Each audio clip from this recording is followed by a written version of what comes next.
you drive right past the garden center because you're afraid that you'll kill another houseplant? What if you could turn this into that? What if not only you kept them alive, but what if they thrived?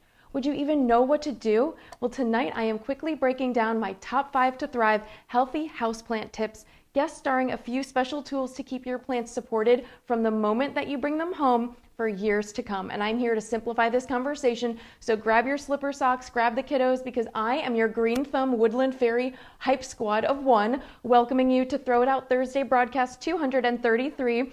By the time the broadcast is over, I am confident that you will feel empowered to even just try one of my suggestions from the next time that you venture into bringing home a new houseplant friend and beyond. And the whole family can help with this conversation and help you nurture your plant friends. It is the cleanest night of your month. It's time for you to release those limiting beliefs once and for all that you cannot keep houseplants alive. This is a follow-on from my Friends with Benefits Houseplants 101 broadcast 2 years ago. And in that broadcast, I walked you through some of my favorite houseplants to start with and some basics like lighting and propagation. And if you watch that broadcast, you are seeing now, 2 years later, how healthy and happy your plants are. And I want you to know how to keep it moving forward and help you take it to the next level. So together we kick chemicals to the curb and we flex our label reading gangster muscle far across the interwebs. And before we dive in, it's really important to establish why this is an important conversation. So here in this cozy nook of the web, I am all about making learning and wellness fun and accessible and easy to incorporate. And so plants are not just beautiful, they have tons of health benefits. And let's just briefly touch on a few, and then you can explore more of these as you like. So when you are breathing in, you are taking in oxygen. And when you breathe out, you are releasing carbon dioxide. So during photosynthesis, plants are able to absorb carbon dioxide and release oxygen. And this makes them the best natural soulmates and house guests. And now a little fun fact, this is another reason why experts actually suggest talking to your plants. No, this is not a joke. Literally, breathe on your plants. They need it. And by adding plants to the various rooms in your house, you are increasing your oxygen levels, and plants release moisture vapor, which increases the humidity of the air around them. And so plants release about 97% of the water that they take in. So if you place several plants together, you can increase the humidity of your room. And we want our relative humidity to be about 40 to 50%. And I've talked about this for years. And this helps keep respiratory issues managed, since viruses cannot live in higher humidity. And many published studies, like the one at the Agricultural University of Norway, documented that using houseplants inside homes decreased incidences of dry skin, of colds, of sore throats, and dry coughs. And plants also remove toxins from the air. So candles, they just cover them up with artificial fragrance. And this is another reason diffusing essential oils is so effective, because you are absorbing and eliminating the toxins. So does anyone want to improve their health, right? It may seem like just a little nice gesture to send plants to friends who may be in the hospital, but according to researchers at the Kansas State University, adding plants to hospital rooms speeds up recovery rates of surgical patients. And the study compared patients in rooms without plants and patients in rooms with plants requested less pain medication. They had lower heart rates, they had lower blood pressure, and they experienced less fatigue, less anxiety, and they were released from the hospital sooner. And a workplace study was also done before COVID, when people were actually in the office regularly. And the study discovered that adding plants to the office setting decreased fatigue, decreased colds, decreased headaches, coughs, sore throats, and flu-like symptoms. And sickness rates fell by more than 60% in offices with plants. So Mama Hills is encouraging you to bring plants into your home and into your office if you're working remotely now, or to the office outside your home as well.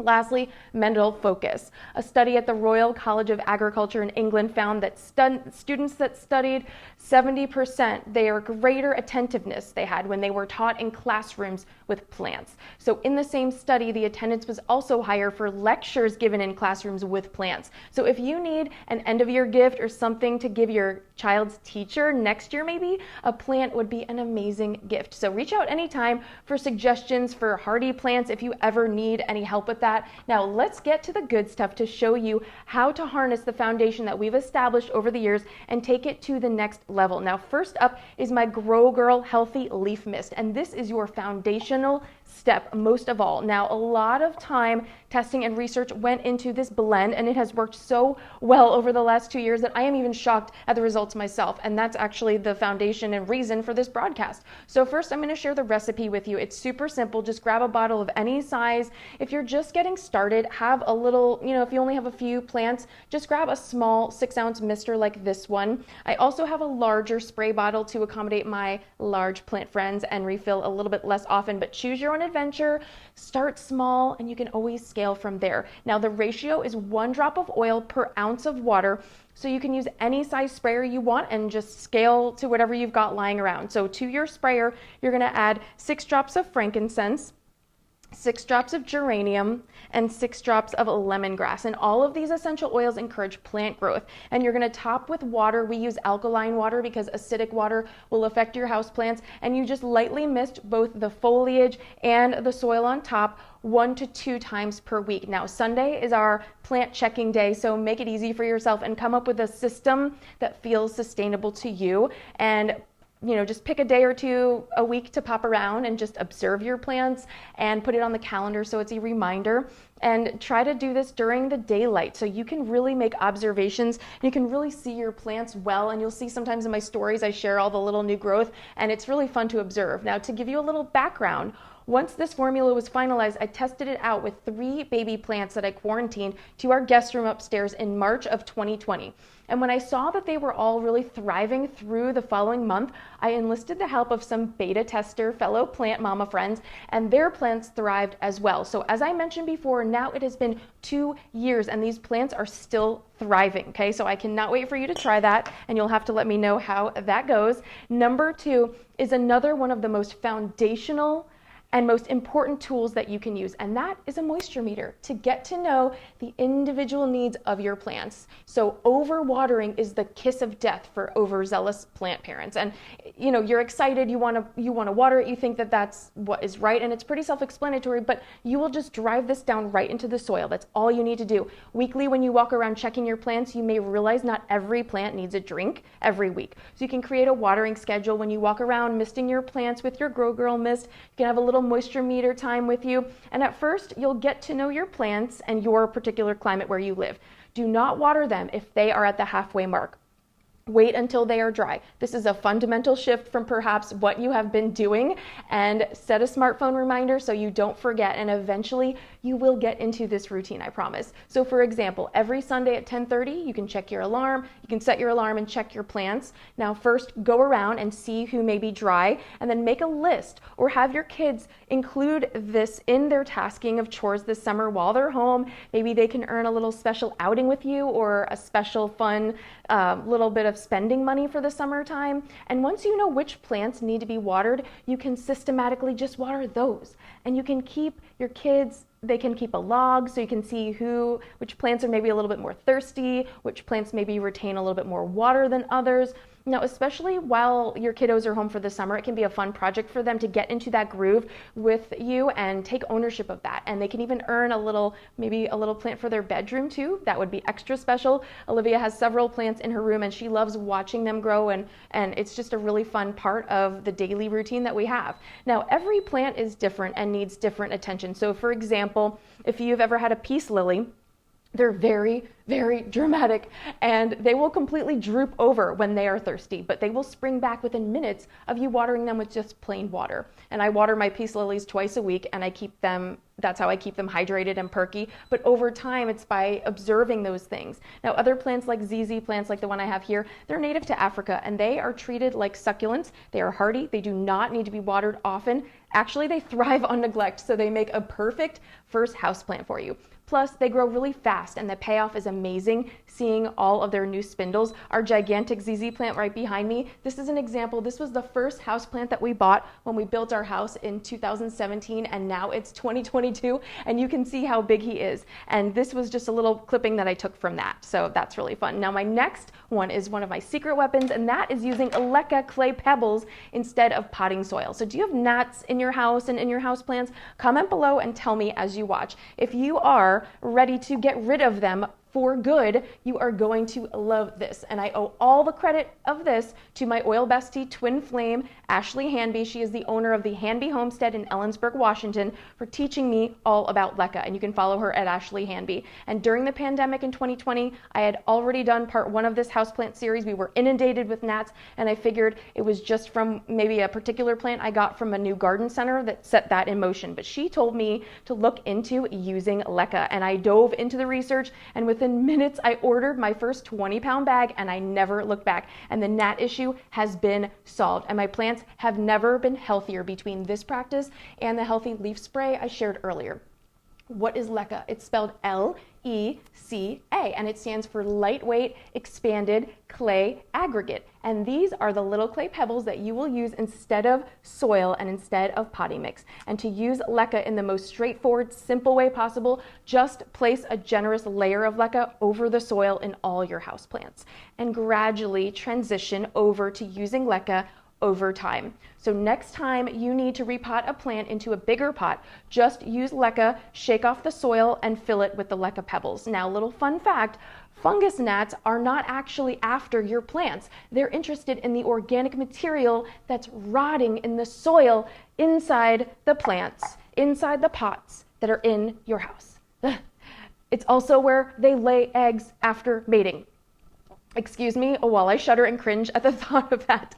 But not to worry, because leca is to the rescue for you. And leca is inert, which means there is no rotting material. Leca is alkaline and it retains water for the plants to use a little at a time. And the clay prevents the plants from completely drying out, but still provides proper drainage. And the leca pebbles have a self-watering feature that works incredibly well for indoor houseplants. The soil loses nutrients over a long time and you're throwing it away after you repot your plants. You can keep using leca over and over again forever. Talk about an ultimate upcycle. And the air pockets in the little clay balls you'll see here and the gaps between them, they allow oxygen to reach the plant roots. It is super fascinating. This stimulates plant growth while it's also avoiding bacterial and fungal infections as well as root rot. So share your thoughts on leca with me down in the comments as you watch.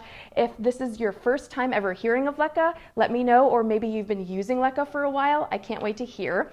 Now, switching gears, have you ever had a plant get so big that it started to droop and fall over? Exhibit A. Once you start using my Grow Girl Healthy Leaf Mist and watering your plants properly and using leca, your plants are going to continue to thrive, which is the entire purpose of this broadcast. And you're going to want to come back to this next tip. So tip number 4 is how to support your houseplants by staking them with garden Velcro when they get to be so big and healthy that they're flopping over. And it is a good problem to have, but an occupational hazard of being a rock star houseplant mom or dad. So when we built our home in 2017, like I said, this big ZZ plant was the first one that we bought, and I remember Olivia helped me pot it, and I believe I have a picture. I'll have to go dig it up. And it stayed in the same spot in our living room ever since. I just brought him over here to show you. It's so big it has become a conversation piece when people come over. Now this small ZZ plant is actually a clipping that I took from it, and I propagated it in water until the roots were about 2 to 3 inches long, and then I potted it 2 years ago. And in the summer of 2020, a fellow plant-loving friend shared with me that she was using bamboo stakes to support some of her plants. And I did a little research and I realized that's exactly what my plants needed. The branches were getting so heavy and they were flopping all over the place. Now, some of the branches even looked like they were about to snap. They were getting so heavy. So I took it to Amazon and I grabbed some basic small bamboo stakes and some little twist ties. And it worked for a while. But last year I started to notice that this plant was outgrowing them. And here we are in 2020 and this plant has outgrown, it has doubled in size. And as I have all of my other ZZ plants, in fact, I have this one too here. So if you are seeing some extreme growth by using my healthy houseplant mist, you are going to want to come back to this. Now, all you need is some bamboo stakes and some garden Velcro. Now, this one is like 5 feet tall. You can just snip a few little inches, and what you're going to do is simply wrap it around the bamboo stake, or what you can do is just wrap it around the plant itself. And this one doesn't really need it, but you can see as an example that you just literally just wrap it around. Now, for our ginormous ZZ, I use the 5-foot stakes. They're as tall as me, but you can cut them to any excess size, any extra that's left over. You can use them for smaller pieces, but this is just to give you an example, and that is something that I hope you will try. You can kind of see it here, and I will share more in the future. Now, number 5 is one of the easiest ways to protect your houseplants, and that is by cleaning them. Yes, you need to clean your houseplants. So I'm going to show you 2 simple ways. I'm going to use this one as a little example. You can choose your own adventure. Now, you'll have to let me know in the comments, have you ever dusted your houseplants? This is a judgment-free zone and an opportunity to learn, so don't feel bad if the answer is no. But healthy houseplants need more than water to thrive, and they also need a little TLC, tender living cleaning. And by removing dust and dirt from your leaves, you are paving the way for healthier houseplants. And plants, they use sunshine to conduct photosynthesis. So if they're dusty and grimy, if the leaves are all dusty and grimy, that limits the amount of light that the leaves can receive. And a dirty leaf surface also provides easy footing for diseases and can hide insects. And I get questions all the time about how I keep mine green and shiny. So here are 2 simple chemical-free options that you can refer back to anytime. The first method is using these cool dry dusting gloves that are just basic microfiber gloves, and they work so quickly. This is something your kids can help you do. They will have so much fun. Little small hands actually make it even easier because they can reach little small nooks and crannies of your plants, like all the way down in there. And these pick up small little particles of dust, and they lock dust into the soft fibers. So all you're going to do is, just like I'm showing you here, you just gently work down with the veins and the lines of the foliage, working your way around your houseplants. This is very gentle. It doesn't damage the foliage like garden store or commercial plant cleaners can. They have a lot of thick emollients and really nasty synthetics, and you can just toss those in the curb. But for these, you can put them in the laundry just like you would your microfiber cloths. Now, the next option is a liquid dusting solution if you need to, yes, wet your plants. And this is really best if you have water spots on your plants. It's very common to have water spots, especially if when you first bring your plants home from the garden center. And you can simply upcycle an empty On Guard concentrate cleaner bottle or any empty bottle that you have around the house and just fill it with water, and then add a squirt of the On Guard cleaner concentrate, about a tablespoon, or just eyeball it, and about 5 drops of lemon, and give it a little shake before you use it. And when you're ready, just grab a soft, gentle microfiber, and if you don't have the gloves yet or anything like that, but you don't want to use something really rough, just a soft microfiber, and you just put a little bit of the solution on, and then you just work your way down the leaves the same thing. So you're doing the same method as the dry dusting method, but you're gently wiping down, going with the veins and the lines of the leaves to dust the foliage, working your way around the houseplants. And this leaves the foliage shiny, healthy, and dust free. And the lemon essential oil is going to be gentle. Same with the On Guard cleaner. It's going to dissolve the dust and any mineral deposits that can build up on the leaves. If you have hard water, it's going to make them look dull. So obviously, if it's just a little bit of dust, the gloves work great. But if you need something a little bit more heavy duty, then the wet dusting is really great. Now you can queue up a personal development book or a podcast or some music and get your plant friends nice and fresh around the house, because commercial products, they're going to leave your house plants with a film on them, and that's going to again prevent them from absorbing the sunlight. So this is a great non-toxic, simple option, and another fun way for you to repurpose. So you're working hard to keep your plants healthy. I want them to last for years to come, and you don't need to use chemical growth cleaners or any of that. And I have a feeling that once you start paying a little bit more attention to your houseplants, you're going to start to enjoy all of these processes, and you may even find it relaxing. What was not relaxing was trying to narrow it down to just 5 tips, because there are so many other life hacks and so many things that I want to share with you. But now that we've reached the end. Stay tuned for more expanded content on this topic in the days ahead. You can find the moisture meter, you can find the Leca clay pebbles, you can find the gloves nice and snug for you in my Amazon favorites, linked in my Amazon profile, in my Instagram profile. And I hope that you feel empowered to just try one of my suggestions the next time you bring a little healthy houseplant friend home, and you can keep it that way. I hope that you will feel brave enough to ask a friend or neighbor, maybe just ask them for a little clipping of a healthy houseplant, and you can use your little essential oil bottles to store it and put it by the window, and you can watch it from roots and feel super proud. And I hope that you see it doesn't have to be overwhelming or complicated. And I hope that you see you can find a new way to approach this dialogue and change the narrative that, oh, I always kill houseplants. You just didn't know how to properly care for them until now. So give yourself some grace. And most of all, I hope that you will share your progress with me. Take before pics so you can see the plant growth, all those fun roots growing. Tag a friend or share this information with anyone who could benefit from it. Sometimes we just need to see a friend or a trusted advisor showing us how simple some of these things can be. And that's the permission slip that sometimes we need. That's all we need. So a few little housekeeping items. When you are ready to purchase your first set of doTERRA oils, I have some perks for you, and you will receive 25% off everything that you purchase. You'll be able to take advantage of the $50 in oil cash offer all month long, and you'll get a free 5-pound bag of Leca clay pebbles as a gift from me with your starter kit to get you going. So tap the link in my profile or message me for help. I put together a little healthy houseplants mini kit for you just with these 3 oils to get you started to make that healthy houseplant mist, which is the most foundational thing that you can use if you just want to start small. I also have a welcome bundle of resources for you, and I cannot wait to connect with you and help you turn your home into a cleaner, greener place and turn that bright green thumb even brighter along with you. And be sure to stay close for more community, for more connection, for more conversation. And speaking of conversation, which of these tips are you going to try first? Tell me everything. Don't spare a detail down in the comments after you watch, and mark your calendar because my next continuing education broadcast will be streaming on demand like your favorite Netflix show the evening of Thursday, July 14th. And that is a wrap on broadcast number 233. Thank you so much for watching. I will see you next time.